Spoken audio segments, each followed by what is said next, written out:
بسم اللہ الرحمن الرحیم۔ امیر حمزہ کی دوسری جلد کا مطالعہ ہم کر رہے ہیں اور ہماری کہانی اس جگہ پر آ گئی کہ جہاں پر امیر حمزہ کو عشق ہو گیا ہے نوشیروان کی بیٹی مہر نگار سے، اور وہ چاہتے ہیں کہ اب ان سے شادی ہو جائے، لیکن نوشیروان اس کے لیے تیار نہیں ہے۔ بزرج مہر نے ایک آسان راستہ یہ نکالا ہے کہ جو ہندوستان کا بادشاہ لندھور جو کہ بغاوت پر اتر آیا ہے، اس کو ختم کرنے کے لیے اپنی بیٹی کی شادی کا اعلان کیا جائے کہ جو بھی جنگ لڑ کے اس کا سر کاٹ کے نوشیروان کے قدموں میں ڈالے گا، اس سے نوشیروان اپنی بیٹی کی شادی کر دے گا۔ تو بزرج مہر نے یہ آئیڈیا دیا ہے کہ بھائی اس سے لڑنے کے لیے تو صرف امیر حمزہ ہی تیار ہوں گے، اور اگر امیر حمزہ تیار ہو کر چلے جاتے ہیں اور وہاں جو ہے وہ جنگ لڑ کے اس کو ہلاک کر دیتے ہیں تو بہت اچھی بات ہے، وہ اس بات کے مستحق بھی ٹھہریں گے، اور اگر ہلاک نہیں کرتے بلکہ خود ہی کام میں آ جاتے ہیں تو پھر نوشیروان کا راستہ بھی آسان ہو جائے گا۔ تو اب ہم کہانی کے اگلے حصے کی طرف بڑھ رہے ہیں، خوفناک جزیرہ۔ بادشاہ کے اس اعلان پر دربار میں سناٹا چھا گیا۔ بڑے بڑے نامی پہلوان اور بہادر فوجی سردار ایک دوسرے کی صورت دیکھنے لگے۔ کسی کو جرأت نہ ہوئی کہ آگے بڑھ کر بادشاہ سے کہے کہ میں اس خدمت کے لیے حاضر ہوں۔ جب کوئی نہ بولا تو نوشیروان نے رنج سے بھرائی ہوئی آواز میں کہا، افسوس افسوس، آج معلوم ہوا کہ دنیا بہادروں اور جی داروں سے خالی ہو گئی ہے۔ بادشاہ کے منہ سے یہ بات نکلتے ہی امیر حمزہ اپنی جگہ سے اٹھ کھڑے ہوئے اور بولے، جہاں پناہ، میں آپ کا ادنا غلام ہوں اور میری خواہش ہے کہ اپنی جان آپ پر قربان کر دوں۔ مجھے بہادری اور جیداری کا دعویٰ نہیں ہے، لیکن اجازت دی جائے کہ ہندوستان جاؤں، لندھور سے لڑوں اور اس کا سر کاٹ کر آپ کے سامنے پیش کر دوں۔ آفرین، صد آفرین، نوشیروان نے خوش ہو کر کہا، اے حمزہ، ہمیں تم سے یہی امید تھی۔ ہم حکم دیتے ہیں کہ ہمارے 3 جنگی جہاز، جن میں سے ہر جہاز پر 1,000 سپاہی سوار ہو سکتے ہیں، تمہارے حوالے کر دیے جائیں۔ اس کے علاوہ تمہیں جن چیزوں کی ضرورت ہے فوراً مہیا کی جائیں۔ تم ہندوستان کے سفر پر روانہ ہو جاؤ اور جلد سے جلد باغی لندھور کا سر لا کر ہمارے حضور پیش کرو۔ اگر تم اس مہم میں کامیاب ہو گئے تو ہم اپنی بیٹی شہزادی مہر نگار سے تمہاری شادی کر دیں گے۔ امیر حمزہ نے آگے بڑھ کر بادشاہ کے تخت کو بوسہ دیا، پھر بادشاہ کی اجازت سے مہر نگار کے محل میں گئے۔ وہاں شہزادی کی والدہ ملکہ زر انگیز نے ان کا استقبال کیا۔ انہیں اپنے ہاتھ سے شربت پلایا اور مہر نگار کی خاص انگوٹھی ان کی انگلی میں پہنائی۔ امیر حمزہ نے اپنی انگوٹھی اتار کر نشانی کے طور پر شہزادی مہر نگار کو دی اور خوش خوش واپس آ گئے۔ اتنے میں بزرج مہر بھی وہاں آ گیا۔ امیر حمزہ کو محبت سے دیکھا اور کہنے لگا، جاؤ بیٹا، اللہ تمہارا نگہبان ہو، میں تم سے کچھ ضروری باتیں کرنا چاہتا ہوں۔ صرف تمہارا دوست مقبل وفادار موجود رہے، باقی لوگ چلے جائیں۔ امیر حمزہ نے سب لوگوں کو کمرے سے باہر چلے جانے کا اشارہ کیا اور دروازہ اندر سے بند کر لیا۔ مقبل وفادار ایک طرف بیٹھا رہا۔ بزرج مہر دیر تک ادھر ادھر کی باتیں کرتا رہا، پھر کہنے لگا، پیاس لگی ہے، اپنے ہاتھ سے شربت بنا کر ہمیں پلاؤ کہ ہمارا جی ٹھنڈا ہو اور تمہارے حق میں دعا کریں۔ امیر حمزہ نے جلدی سے شربت بنایا۔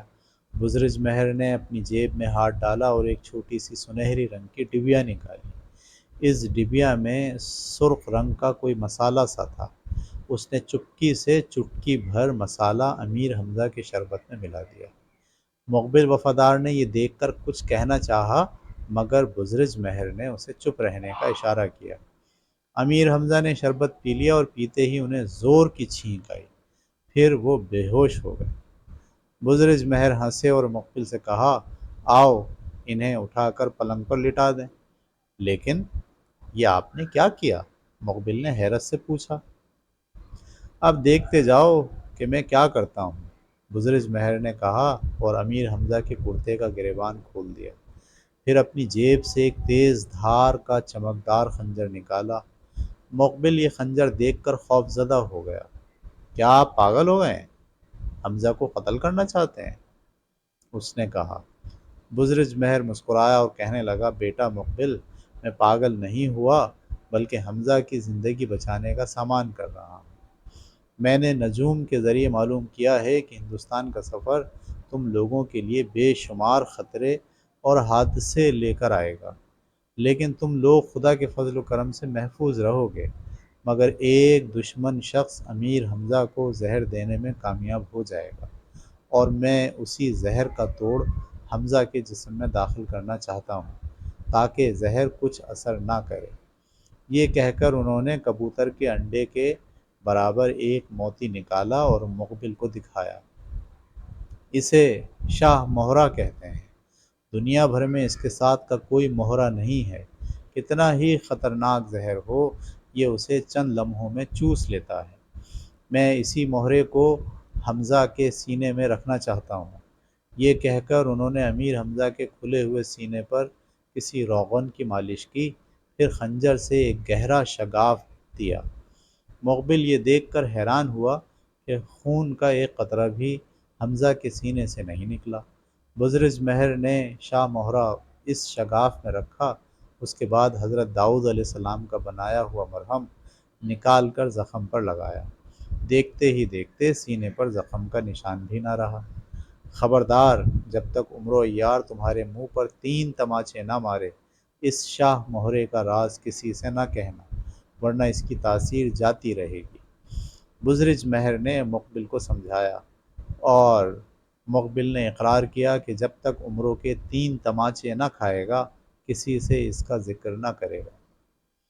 اب بزرگ مہر نے مطمئن ہو کر پانی میں کوئی دوا ملائی اور امیر حمزہ کے چہرے پر چھینٹا دیا۔ انہوں نے فوراً آنکھیں کھول دیں اور کہنے لگے، تعجب ہے کہ مجھے ایک دم نیند آ گئی۔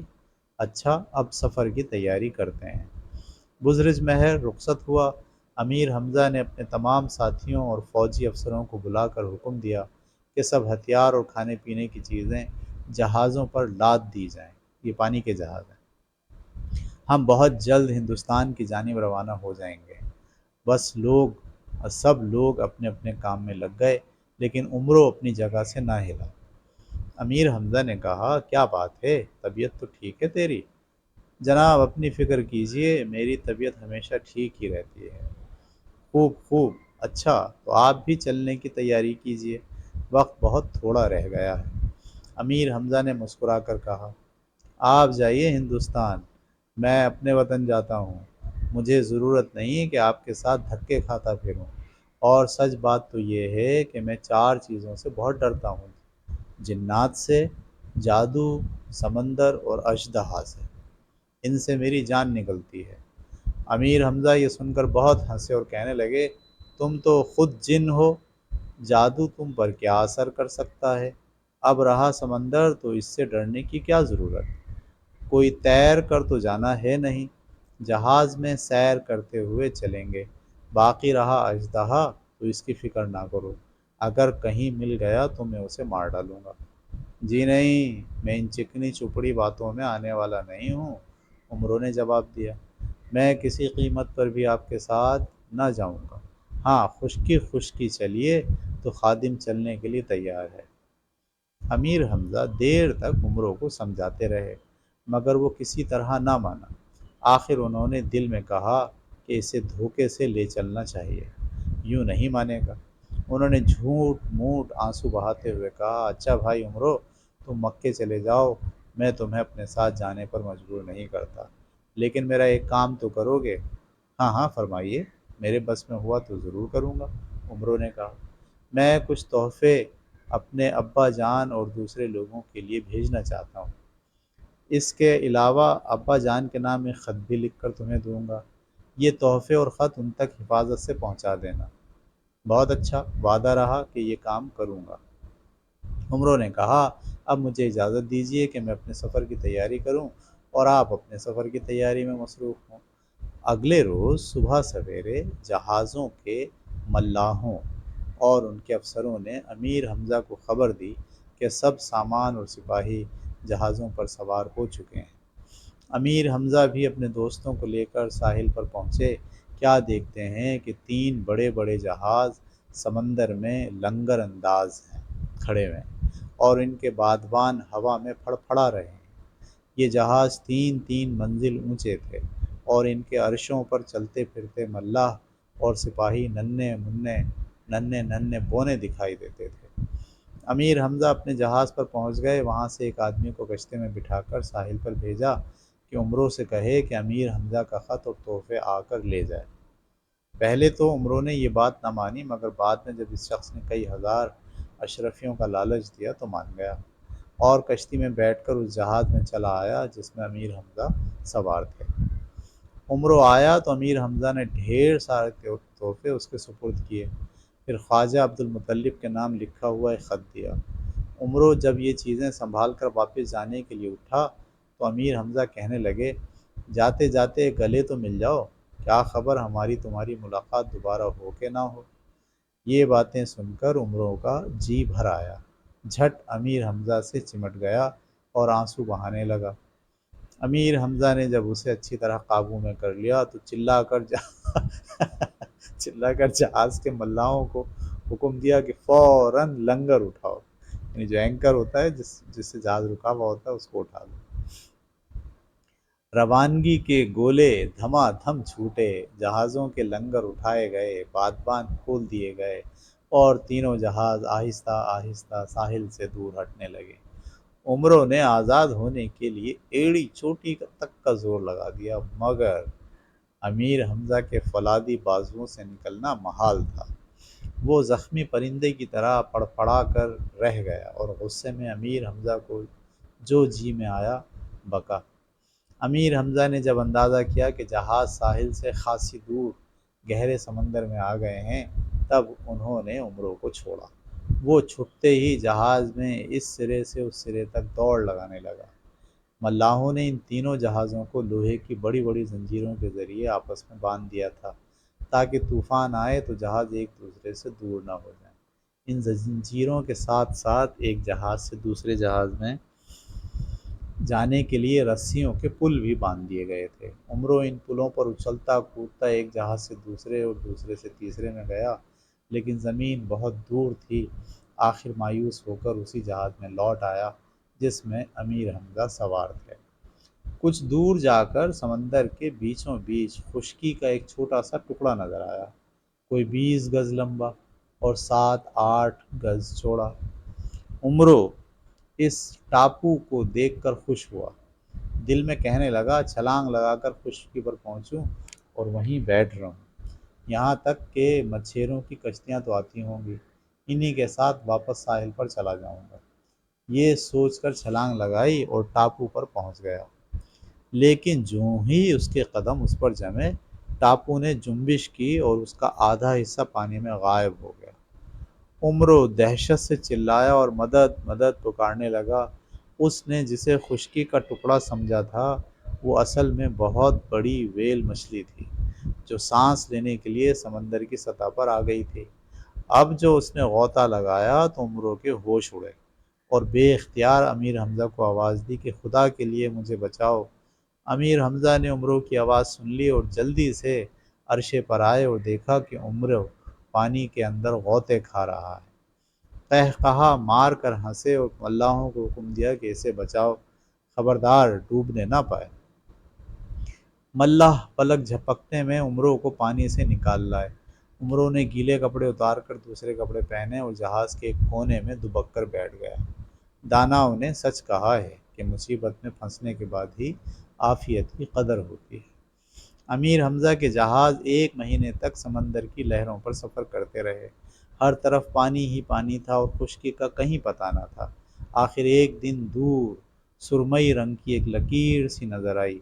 یہ ایک جزیرہ تھا، بڑا سرسبز اور خوبصورت۔ امیر حمزہ کے حکم سے لنگر ڈال دیے گئے اور سب کشتیوں میں بیٹھ کر جزیرے کی جانب روانہ ہوئے۔ سفر کے دوران میں نہ کسی کو نہانے کا موقع ملا تھا اور نہ کسی نے کپڑے دھوئے تھے۔ اس کے علاوہ پینے کا پانی، میٹھا پانی بھی ختم ہونے کے قریب تھا۔ امیر حمزہ نے کہا کہ اس جزیرے پر ضرور پانی کے چشمے ہوں گے، یہاں سے تازہ پانی لے لیا جائے اور جو شخص نہانا یا کپڑے دھونا چاہے اسے بھی اجازت ہے۔ سب سے پہلے عمروں نے جزیرے پر قدم رکھا۔ وہ اتنا خوش ہوا کہ ہرن کی طرح چوکڑیاں بھرتا ہوا دور تک نکل گیا۔ ٹھنڈی ٹھنڈی ہوا چل رہی تھی اور درخت پھلوں سے لدے کھڑے تھے۔ عمرو حیران تھا کہ اتنا بڑا اور خوبصورت جزیرہ ہے، لیکن نہ آدمی نہ آدمزاد، بالکل ویران پڑا ہے۔ تھوڑی دیر بعد عمرو کو پیاس نے ستایا۔ ادھر ادھر پانی کا چشمہ تلاش کیا مگر نہ ملا۔ آخر مایوس ہو کر ایک درخت کے قریب پہنچا جس کی شاخوں پر سرخ رنگ کے بڑے بڑے سنگترے لگے ہوئے تھے۔ عمرو نے چند سنگترے توڑے اور ان کے عرق سے پیاس بجھائی۔ ابھی پھل کھانے میں مصروف تھا کہ درخت کے تنے میں سے ایک عجیب سی آواز آئی۔ ارے بیٹا عمرو، تم یہاں کب آئے؟ عمرو نے گھبرا کر ادھر ادھر دیکھا اور حیرت سے اس کی آنکھیں کھلی کی کھلی رہ گئیں۔ درخت کے تنے کے ساتھ کوئی 100 برس کا بڈھا پیٹھ لگائے بیٹھا تھا۔ اس کے چہرے پر بے شمار جھریاں پڑی ہوئی تھیں اور سر اور داڑھی کے تمام بال برف کی طرح سفید تھے۔ بازو نہایت قوی اور لمبے، لیکن ٹانگیں بہت پتلی اور لکڑی کی کھپچیوں کی طرح سخت تھیں۔ عمرو اس بڈھے کو یوں بیٹھا دیکھ کر ڈرا اور سوچنے لگا کہ اسے میرا نام کیوں کر معلوم ہوا۔ اسے چپ پا کر بڈھے نے پھر محبت بھری آواز میں کہا، بیٹا عمرو، ڈرو مت، میرے نزدیک آؤ، میں کوئی غیر نہیں، تمہارا سگا چچا ہوں۔ بہت دن ہوئے، جب تم چھوٹے سے تھے تب میں گھر والوں سے لڑ جھگڑ کر ہندوستان کی طرف نکل گیا تھا۔ ہندوستان میں بہت روپیہ کمایا اور اس روپے سے طرح طرح کے قیمتی جواہرات خریدتا رہا۔ آخر ان جواہرات کا ایک بڑا خزانہ میرے پاس جمع ہو گیا۔ مجھے اپنے وطن سے نکلے ہوئے کئی برس ہو گئے تھے اور گھر والوں کی یاد میں دل تڑپ رہا تھا۔ اس لیے میں ایک جہاز پر سوار ہو کر عرب کی طرف چلا، مگر راستے میں زبردست طوفان نے جہاز کو گھیر کر تباہ کر دیا۔ میں بڑی مشکل سے ایک تیرتے ہوئے تختے پر چڑھا اور جان بچائی۔ جواہرات کا صندوقچہ میرے پاس تھا۔ تیرتے تیرتے وہ تختہ اس جزیرے پر آن لگا۔ اس وقت سے اب تک یہیں ہوں۔ بڈھے نے جواہرات کے صندوقچے کا ذکر کیا تو عمرو کے منہ میں پانی بھر آیا۔ سوچنے لگا کہ کسی طرح بڈھے سے یہ صندوقچہ ہتھیانا چاہیے۔ فوراً آگے بڑھا اور آنکھوں میں آنسو بھر کر بولا، ہاں چچا، میں نے آپ کو پہچان لیا۔ میں ایک لشکر لے کر ہندوستان فتح کرنے کے ارادے سے جا رہا تھا۔ راستے میں یہ خوبصورت جزیرہ دیکھا تو جی مچل گیا۔ سوچا کہ چند دن یہاں کی سیر کی جائے۔ کیا خبر تھی کہ اتنی مدت کے بچھڑے ہوئے چچا سے یوں ملاقات ہوگی۔ اب میں ہندوستان نہیں جاتا، آپ کے ساتھ عرب جاؤں گا، مگر یہ تو فرمائیے کہ وہ صندوقچہ کہاں ہے؟ بڈھا یہ سن کر پوپلے منہ سے مسکرایا اور کہنے لگا، ارے بیٹا، ذرا چھری تلے دم تو لو، صندوقچہ تمہارا ہی ہے۔ میں تو اب قبر میں پاؤں لٹکائے بیٹھا ہوں، آج مرا تو کل دوسرا دن۔ وصیت کر جاؤں گا کہ سب ہیرے جواہرات تمہیں کو ملیں۔ اصل میں نے وہ صندوقچہ ایک جگہ زمین میں دبا رکھا ہے، اب یہاں سے چلیں گے تو اسے نکال لیں گے، تم فکر نہ کرو۔ اچھا، باقی باتیں بعد میں ہوں گی، مجھے سخت پیاس لگی ہے، پانی تو کہیں ملتا نہیں، پھلوں کے رس ہی سے پیاس بجھاتا ہوں۔ ابھی لیجئے چچا جان، جتنے جی چاہے پھل کھائیے، میں توڑے دیتا ہوں۔ عمرو نے کہا، نہیں بیٹا، آج تو میرا جی چاہتا ہے کہ پھل خود اپنے ہاتھ سے توڑ کر کھاؤں۔ تم دیکھتے ہو کہ بیماری سے میری دونوں پاؤں لکڑی کی طرح سخت اور پتلے ہو گئے ہیں، بالکل چلا نہیں جاتا۔ اتنی مہربانی کرو کہ مجھے اپنی پیٹھ پر سوار کر لو، میں اپنا ہاتھ بڑھا کر خود پھل توڑوں گا۔ بہت اچھا، آئیے، یہ پیٹھ حاضر ہے، عمرو نے کہا اور گھٹنوں کے بل جھک گیا۔ بڈھا بندر کی طرح اچک کر اس کی پیٹھ پر سوار ہو گیا اور اپنی دونوں ٹانگیں اس کی گردن میں ڈال کر اچھی طرح کس لیں۔ پھر ہاتھ میں پکڑا ہوا موٹا سا ڈنڈا اس کی ٹانگ پر مارا اور کہنے لگے، ہاں بیٹا، اب ذرا دوڑ تو لگا، دیکھوں تیری رفتار کیا ہے۔ لے بھیا، یہ تو بڑے میاں جو ہیں وہ